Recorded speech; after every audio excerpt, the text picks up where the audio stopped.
দুনিয়াটা কত বড়।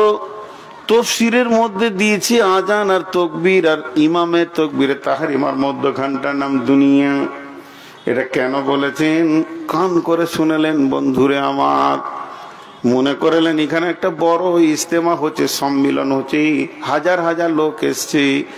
এবার মুয়াজ্জিন আজান দিল, আল্লাহু আকবার আল্লাহু আকবার, লা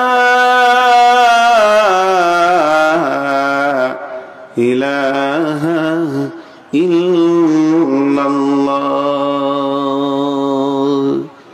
লোক উজু করে চলে এলো, 10,000 লোক, 20,000 লোক। ইমাম দাঁড় করে দেয়া হলো, ইমাম সাহেব দাঁড়িয়ে গেল।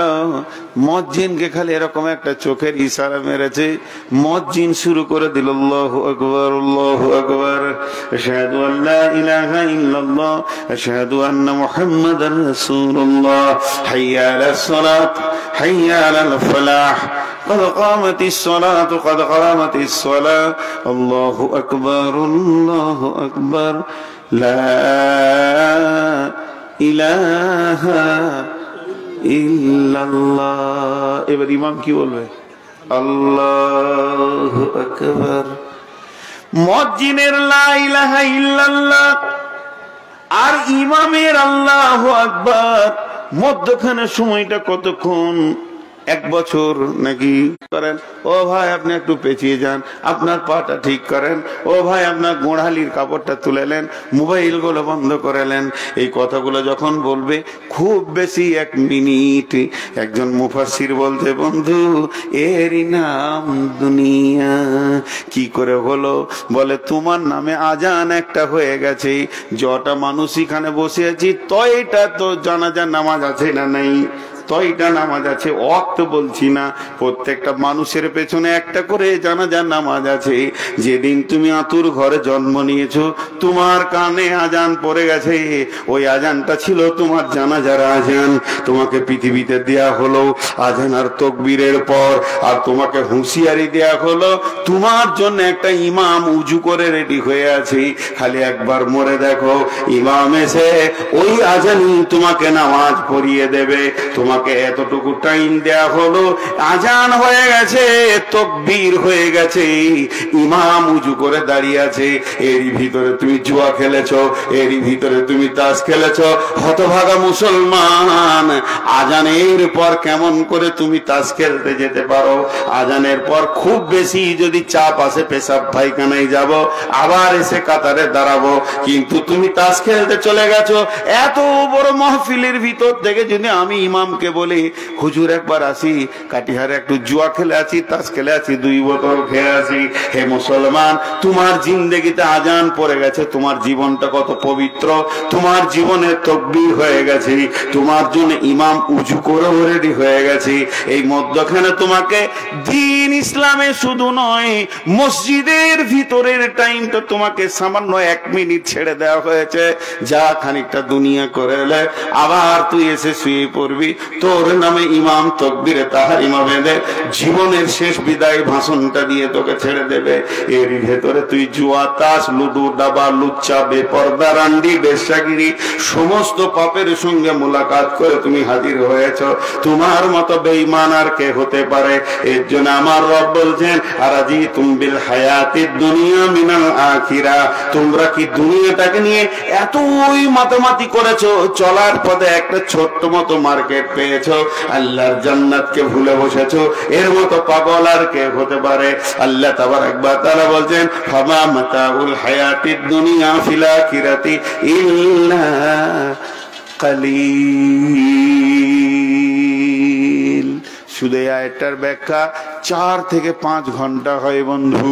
তারপরের আয়াতে যাচ্ছি, আল্লাহ তাবারক ওয়া তাআলা বলছেন, ইল্লা তানফিরু। এবার আল্লাহ রেগে গেছেন এত মিষ্টি মিষ্টি করে বোঝানোর পর, ইল্লা তানফিরু ইউআযিবুকুম আযাবান আলীমা ওয়া ইস্তাবদিল কওমান গায়রাকুম ওয়া লা তাজরুহু শাইয়্যা ওয়াল্লাহু আলা কুল্লি শাইইন কাদির। সকলে বলেন শাইইন কাদির। আল্লাহ বলছেন ইল্লা তানফিরু, যাদের মুখস্থ আছে বলেন, মুখস্থ না থাকলে মনে মনে বলেন আমি কেটে কেটে বলবো। আল্লাহর হুকুমটা এখানে কত কড়া আছে দেখেন, ইল্লা তানফিরু ইউআযিবকুম আযাবান আলীমা ওয়া ইস্তাবদিল কওমান গায়রাকুম ওয়া লা তাজুরুহু শাইয়্যা ওয়াল্লাহু আলা কুল্লি শাইইন কাদির। আল্লাহ তাবারক ওয়া তাআলা বলছেন তোদেরকে ভালো করে বানালাম, তোদেরকে সুন্দর করে বানালাম, তোদের দ্বারা কাজ নিব বলে আমি বানালাম। কোন বিরাগী মন উদাসী হীরা গুহার মাঝে, কার বিরহে চোখের পানি ঝরাই সকাল সাঁঝে। কিসের বোঝা বহন্তরে, কিসের বোঝা বহন্তরে, কোন বোঝাটা সে বইবে, তাই বলছে কিসের বোঝা বহন্তরে, গড়লো তারে যত্ন করে। কিসের বোঝা বহন্তরে, গড়লো তারে যত্ন করে, প্রভু তারে করলো বরণ সারা জাহান মাঝে। কোটি কোটি লোকের ভিতরে আপনাকে আমাকে আল্লাহ মুসলমান করেছে, কত সৌভাগ্য। কোরআন দিয়েছে আমাদের মাথায়, এই বোঝাটা নিয়ে বেড়া। হতভাগার দল, এত দামি মাল কোথায় তুই পাবি? এটাকে থুইয়ে দিয়ে তুই শুয়োরের বাচ্চা নিয়ে বেড়াচ্ছিস, মদের বড় ব্রেল নিয়ে বেড়াচ্ছিস, তাহলে তুই কত নোংরা হয়ে গেছিস। আল্লাহ তাবারক ওয়া তাআলা বলছেন আমি তোদেরকে বানালাম, আমার পৃথিবীতে ধানের আবাদ করতে হবে তার জন্য নেই, গমের আবাদ করতে হবে তার জন্য নেই, ভুট্টার আবাদ করবি তার জন্য নেই, বরং আমার কোরআনের প্রতিষ্ঠিত আবাদ তোরা করবি তার জন্য। কিন্তু যদি তোরা শুয়ে যাস, ইউআযিবকুম আযাবান আলীমা, তোদেরকে আমি আযাবে আলীম দেব, ওয়া ইস্তাবদিল কওমান গায়রাকুম, এবং অন্য কওমকে দিয়ে আল্লাহ দ্বীনের কাজ করে নেবেন। ওয়ালা তাজুরুহু শাইয়্যা, এটা আল্লাহর কাছে কোনো ব্যাপার নাই, এটা আল্লাহর কাছে কোনো কঠিন নাই। ওয়াল্লাহু আলা কুল্লি শাইইন কাদির, আমার আল্লাহ সমস্ত জিনিসের উপরে ক্ষমতাবান।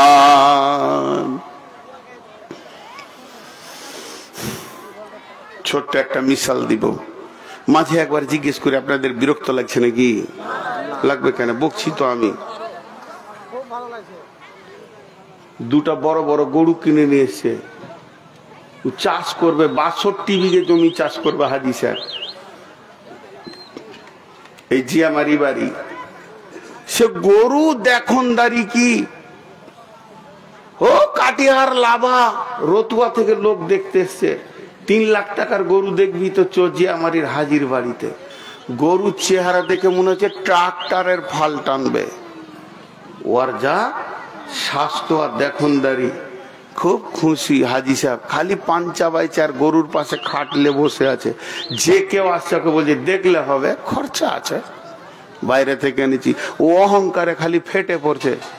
তো হাজি সাহেবের শালা এসছে, আহা মনে হচ্ছে ওর প্রচারটা আমি করে দিই। আহা আহা আহা, তোবা করেন যে আগামীতে মেলা বসতে দিয়েন না। আমি আমার আল্লাহকে সাক্ষী রেখে বলছি, 10টা লোক যদি জালসা শুনে আর বিনা মেলাতে যদি 20,000 টাকা হয়, তো বরকত হবে মাদ্রাসাতে। ইউপিতে বড় বড় মাদ্রাসা আছে, কোনো জালসাই নাই, বছরকে বছর চলছে না। এই খাবিস ইবলিশ গুলোকে নিয়ে এসে পাশে রেখেছেন, tongue tongue tongue tongue tongue tongue করে বাজাচ্ছে। এগুলোকে জুতা পিটা করতে হবে, জুতা পিটা করতে হবে। কিন্তু কে করবে? কমিটি বসিয়েছে। খবরদার না, মেলা করবেন না। তো হাজি সাহেবের শালা এসছে, তো দুলা ভাই হলো একটু মজাক করছে, বলছে দুলা ভাই গরু দুটো একবার নাঙ্গলে লাগান তো, নাহলে গাড়িতে, তো গাড়ি চড়ে লি একবার। তো বলছি তুই কি বুঝবি বে, তোর হুঁশ আছে? শালা আইলে গিয়ে আর কি মারছে, দাও না যে। তখন কিষানকে বলছে ওই গরু দুটা গাড়িতে জুড়ত, আর ওই শালাকে একবার গাড়িতে চড়াতো। শালা হলো লেগে শালা করেই বলছে। তো গরু যখনই জোয়ালটা কাঁধে দিয়েছে, 2টা গরু শুয়ে পড়লো। তখন হাইসে বলছে কোনো গোলমাল হয়েছে মনে হয়, ডান দিকটা বাঁ দিকে, বাঁ দিকটা ডান দিকে কর। আবার লম্বা হয়ে শুয়ে পড়লো। 3 বার যখন শুয়ে পড়েছে, হাজি সাহেব খাট মাঠ ফেলে দিয়ে বাড়ি ঢুকে গেছে। ওর শালা বাহির থেকে ডাকে, এসে জিতুল্লাহ ভাই, চুপ করে শুয়ে আছে ঘরের ভিতরে। বকিস না বে, মন টন খারাপ, জোয়ান লিবে না। গরু বলে দিলে কি জোয়ান লিব না, বাকি দেখবে দেখে লো, জান ভরে দেখে লাও, নয়ন ভরে দেখে লাও, আঁখি ঠান্ডা করে লাও, কিন্তু জোয়ান। বাস এটা ওরা প্রতিজ্ঞা করেছে। রাত্রিবেলায় হাজি সাহেব 3টে বেটাকে ডেকে বলছে, খবর যে খারাপ রে, 2 লাখ টাকা দিয়ে মাল নিয়ে এলাম, দিয়ে এই অবস্থা হচ্ছে, মান সম্মান তো থাকে না। একটা বেটা বলছে বেচে দেন, দাম পেয়ে যাবেন, দেখনদারি ভালো আছে। আর একটা ওর হাজি সাহেব বলছে, আমি মক্কা ঘুরে এসছি, ওই লেগা লোককে ধোকা দিব। আমি ধোকা খেয়েছি, কিন্তু আমি কাউকে ধোকা দিব না। তখন বড় বেটা বলছে জবাই করে দেন, কালকে মাল টাটকা হয়ে যাবে, জালসার দিন আছে, বিক্রি হয়ে যাবে। আপনাদের কাছে আমার প্রশ্ন, ভোরবেলায় উঠে 2টা গরুকে জবাই করে একবার রাস করে দিলে মাংসর, গোটা গাঁকে বিক্রি করে দিয়ে 2 লাখ টাকা তুলে নিল, হাজি সাহেব কি বলবে যে আমার গরু জবাই হয়ে গেছে, 50 বিঘে জমি আর চাষ করব না? বলবে? ট্রাক্টর লে চাষ কিন্তু বন্ধ, ওদের শোকে চাষ বন্ধ। আল্লাহ তাবারক ওয়া তাআলা বলছেন, এটা আমার ফসল, তোদেরকে আমি বানালাম, আশরাফুল মখলুকাত বানালাম, শুধু তাই নয় শেষ নবীর উম্মত বানালাম। এই পর্যন্ত শেষ নয়, সারা পৃথিবীর মাটিটাকে তোদের জন্য মুসল্লা করে দিলাম। তোদের সম্মান বাড়াতে বাড়াতে বাড়াতে বাড়াতে আসমান তাক আমি পৌঁছে দিয়েছি। তোদের সুপারিশ ছাড়া অন্য নবীরা জান্নাতে যাবে না। তাহলে তোদের নাম আমি কত বাড়িয়ে দিলাম। কেন কেন কেন? আমার কোরআনের তোরা চাষ করবি, কিন্তু তোদের ঘরে যখন কোরআন আসছে, তোদের ঘরে যখন মাদ্রাসা আসছে, মসজিদ আসছে, লম্বা হয়ে তোরা শুয়ে পড়লি। এটা করতে আমরা রাজি নই। আল্লাহ তাবারক ওয়া তাআলা বলছে, এবার আমি বিজেপি আর বজরঙ্গের হাতে ছুরি দেব, তোদেরকে আগে জবাই করবে। আমার দিনের যখন ঘাটতি হবে, তোদের পিঠের চামড়া তোলার ব্যবস্থা করব, আর অন্য কমকে দিয়ে আমি কোরআনের খিদমত করে নিব। এটা আমার কাছে কোনো ব্যাপার নাই, আমি হলাম সমস্ত জিনিসের উপরে ক্ষমতাবান। আজ কি সারা পৃথিবীর মুসলমান কোরআনকে ছেড়েছে? আল্লাহ পাইয়া বিশ্ব বিজয়ী ছিল একদিন যারা, আল্লাহরে হারায় ভীত পরাজিত আজ দুনিয়ায় তারা। খোদার সঙ্গে যুক্ত সদায় ছিল যাহাদের মন, দুঃখে রোগে শোকে অটল ছিল যাহারা সর্বক্ষণ। এসে শয়তান ভোগ বিলাসের কারিয়া নিয়েছে ইমান তাদের। শয়তান এসে একদিকে খালি বলছে খাও খাও, আর সৌ বিলাসিতার বাড়ি বানাও, বিছানা বানাও, আর ভালো ভালো মুরগা হালুয়া খাও, ভেজালে যেও না। শয়তানে ইঞ্জেকশনটা মেরে দিয়েছে। এসে শয়তান ভোগ বিলাসের মাল কারিয়া নিয়েছে ইমান তাদের। আল্লাহরে হারায় মুসলিম আজ হয়েছে সর্বহারা। এদের আর দাঁড়াবার কোথাও জায়গা নাই। রোম সম্রাট 1.5 লক্ষ সৈন্য পাঠালো জর্ডান বর্ডারে। রোম সম্রাট একটা দুটা নয়, 1.5 লক্ষ সৈন্য পাঠিয়েছে জর্ডান বর্ডারে। মদিনা থেকে মাত্র 30,000 গেছে। 30,000 বাঘের সামনে 1.5 লক্ষ ভেড়া কিছুই করতে পারেনি। তাদেরকে হুঙ্কার মেরে দেশ ছাড়িয়ে দিয়ে রোম সম্রাটকে বিজয়ী ঘোষণা করলো। আল্লাহ কোরআনে একটা সূরা দিয়ে দিলেন, গুলিবাতির রোম। 30,000-এর ক্ষমতা কত ছিল? বদরের প্রান্তে মাত্র 313 জন হাজারের মোকাবেলায় লাব্বাইক বলেছে, আছে বেঈমানদের 70 জনকে কেটে কুয়াতে ভরে দিয়ে 70 জনকে গরুর মতো পিটিয়ে নিয়ে মসজিদে নববীতে বেঁধে দিয়েছে। শুধু তাই নয়, উহুদের প্রান্তে তোলপাড় করে দিয়েছে। এই পর্যন্ত নয়, খন্দকের ময়দানে চুরমার করে আল্লাহ ধ্বংস করে দিয়েছে। আজকে সেই বংশের লোক আমরা, আজকে সেই খানদানের লোক আমরা, যাদের লোক আমাদের বাপ দাদারা 3 দিন 10 দিন না খেয়ে পড়ে আছে মসজিদে নববীতে, তারপরও চুরি করেনি, ডাকাতি করেনি, তারপরও আমরা সেই খানদানের সেই বিচের লোক আমরা। আমাদের আত্মীয় স্বজনরা পূর্বে এমন ছিল 70 দিন খেতে পায়নি। সাদকার খেজুর এসেছে, খেজুরের ডাল বাঁধা আছে, পেকে পড়ে গেছে, তুলে রসুলের হাতে দিয়েছে, চুরি করে খাইনি। আর আমরা সেই বংশের লোক আজকে জুয়া খেলি, তাস খেলি, লুডু খেলি, দাবা খেলি, সুদ খাই, মদ খাই, বেঈমানি করি, লুচ্চামার আন্ডিগিরি করি, বেশ্যাগিরি করে, আমাদের কোনো পরিচয় নাই। তাই শয়তান এমন ইনজেকশন মেরে আমাদেরকে শেষ করে দিয়েছে, আমাদের শেষ করে দিয়েছে। বলছে আল্লাহ আজকে আমাদের নাই, এর জন্য দাঁড়াবার আমাদের জায়গা নাই। আছে যেটা বলেন, কথা বলে না। কুত্তা দেখেছেন? কুত্তা, আরে এতগুলো লোক কথা বলে না। কুত্তা দেখেছেন? কুত্তা 2 রকম আছে। একটা কুত্তার মালিক আছে, ওর মালিক কি করে? ওকে যত্ন করে। আর একটা কুত্তা আছে, ওর মালিক নাই। এই দোকানে যাবে, কাটাম করে কাটে, ওই দোকানে যাবে, ওই মার খেতে খেতে ফুটিয়ে গেল। আজকে মুসলমানদের অবস্থা তাই, কুত্তার মতো। এদের কোনো মালিক নাই, এদের মালিক ছিল আল্লাহ। সেই দরজাটা ছেড়ে দিয়ে রাস্তার কুত্তা হয়েছে। কেউ লাই না, বিজেপি লাই না, বজরং লাই না, কংগ্রেস লাই না, তৃণমূল লাই না, সিপিএম লাই না, ঝাড়খণ্ড মোর্চা দল লাই না। এরা যেখানেই যায় লাত খায় আর ঘুরে আসে। আসল জায়গাটা ছেড়ে দে, মুনিবের দরজা ছেড়ে দিয়ে পরে মুনিবের দরজায় গিয়েছে, এর জন্য এরা লাত খেয়েছে। আল্লাহ একটা ওষুধের কথা বলছেন, এটা বলে আজকের মতো শেষ করে দেবো। আজকে আপনাদের সামনে আমার পরে চতুর্বেদী আছে, বিখ্যাত বক্তা, বাংলা, বিহার, উড়িষ্যা মিলে। আমার ছোট ভাই ধরেন, ঠাট্টা করছি না, ভালো যোগ্য আলেম, মাশাআল্লাহ, কথা বলবে, শুনবেন, কেউ উঠবেন না। তো সেটা কি? ইল্লা তানসুরুহু ফাকাদ নাসারাহুল্লাহু ইদ আখরাজাহুল্লাযীনা কাফারু সানিয়া সিনাইনি ইদ হুমা ফিল গার। লম্বা ঘটনা। এই বক্তব্যটা আমি রেখেছি, ইউটিউবে পাবেন। একদম গারের শৌরের কাছে দাঁড়িয়ে বক্তব্য করেছি আমি, মক্কার, যেখানে রাসূল ইসলাম 3 রাত 3 দিন আবু বকরকে নিয়েছিলেন। এই গোটা ঘটনাটা এখানে আছে। এরই মাঝে আপনাদেরকে বলে দিই, হজ উমরা করবেন তো আমার সঙ্গে করবেন, হজ উমরা করবেন তো আমার সঙ্গে করবেন। ওখানে দাঁড়িয়ে এই বক্তব্যটা দিয়েছি। আর গারে শৌরে কে যে লিখেছে, লাল কালিতে সুন্দর করে পাথরে লেখা আছে এই আয়াতটা, এটা আল্লাহ নাজিল করেছিলেন। আল্লাহ বললেন যে তোমরা আমার দিনের মদত করো, তাহলে আমার সাহায্য তোমার কাছে যাবে।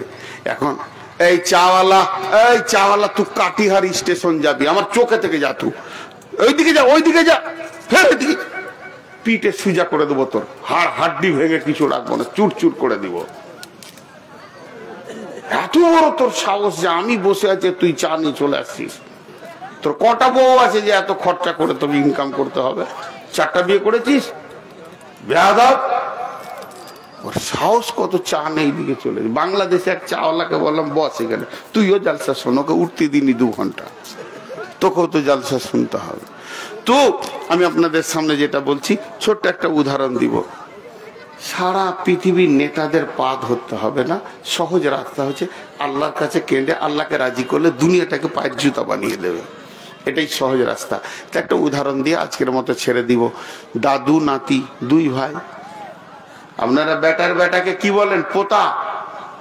পোতার দাদু, দাদুর বয়স 70 আর পোতার বয়স হলো 4। একই বয়স তাহলে না, কাছাকাছি। ওটা সামান্য 66 বছর কম বেশি, ওটা খুব কম বেশি লয়।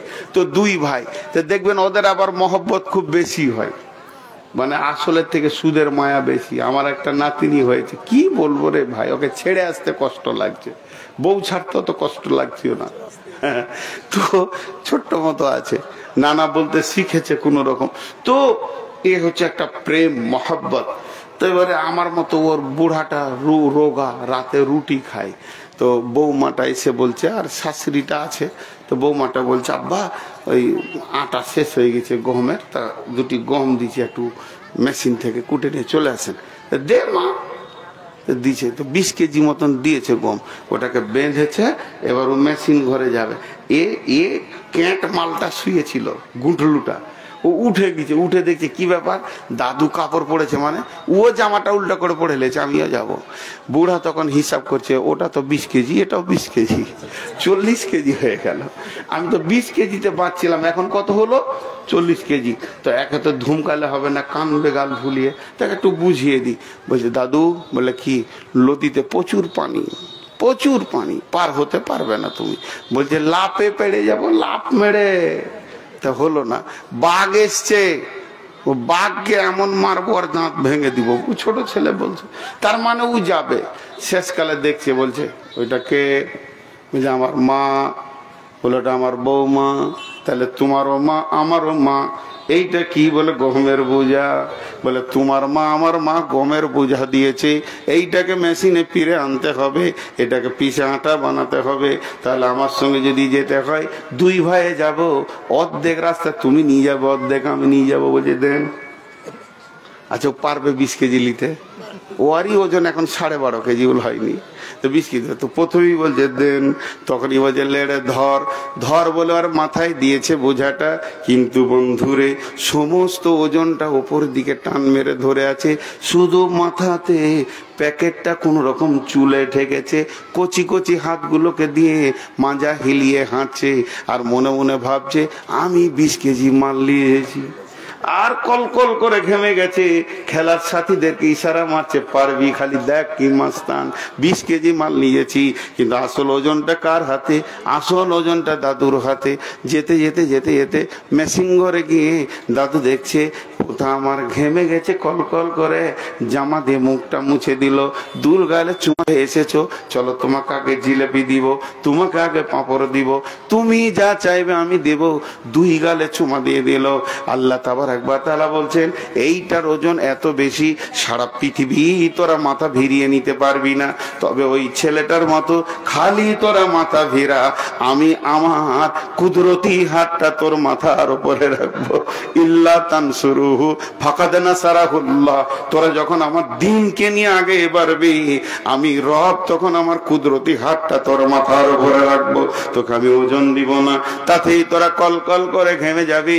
আমি বলে দিয়েছি, ইন্নাকা লা তাহদি মান আহবাবতা ওয়ালাকিন্নাল্লাহা ইয়াহদি মান ইয়াশা।